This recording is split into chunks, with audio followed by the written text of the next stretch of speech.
kemudian berganti ke sebuah sekolah di mana Jinwo menjalani kehidupan normalnya sebagai seorang siswa.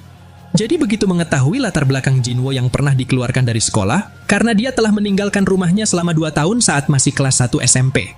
Hal itu telah membuat Pak Kepsek dan guru di sekolah ini jadi menganggap bahwa Jinwo adalah seorang siswa bermasalah. Tapi meski begitu, sang guru bernama Park Gisul yang dijuluki Viper ini sangat percaya diri kalau dia pasti bisa mendidik Jinwo dengan tegas hingga Jinwo bisa kembali ke jalan yang lurus. Namun tepat ketika Park Gisul baru saja akan memulai aksinya saat para siswa dikumpulkan di lapangan. Dan perhatian Pak Gisul langsung tertuju kepada Jinwo yang melanggar dress code seragam sekolah karena ia memakai sarung tangan.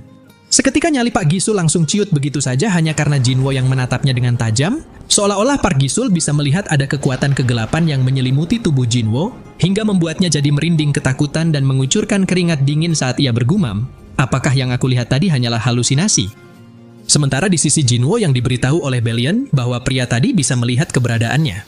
Di sini Jinwo juga bertanya-tanya, apakah itu juga merupakan efek yang ia bawa ke dunia ini? Sesaat kemudian ketika Jinwo sudah masuk ke kelas, Jinwo tampak dihampiri oleh seorang siswa bernama Oh Hyung Gil yang mengaku bahwa mereka pernah berada di kelas yang sama saat kelas 1 SMP.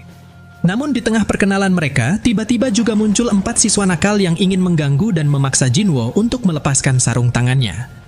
Mereka penasaran kenapa Jinwo memakai sarung tangan hanya di satu tangan saja, apakah Jinwo punya tato di tangan kirinya, atau mungkin Jinwo sedang menyembunyikan Black Flame Dragon di dalamnya. Beru yang tak tahan melihat Jinwo diperlakukan dengan tidak sopan oleh para siswa tersebut, sontak ia langsung meminta izin kepada Jinwo untuk mencabik-cabik mereka semua. Namun karena Jinwo pikir hal itu tidak perlu dilakukan, lantas Jinwo pun mulai melepaskan sarung tangannya seperti yang mereka minta.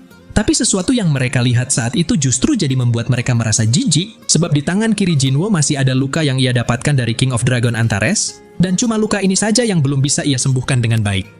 Begitu keempat siswa itu akan pergi karena jijik melihat tangan Jinwo, secara diam-diam Jinwo langsung menggunakan kemampuannya untuk membuat mereka terjatuh, sebab menurutnya tidak akan asik jika dunia ini terlalu damai.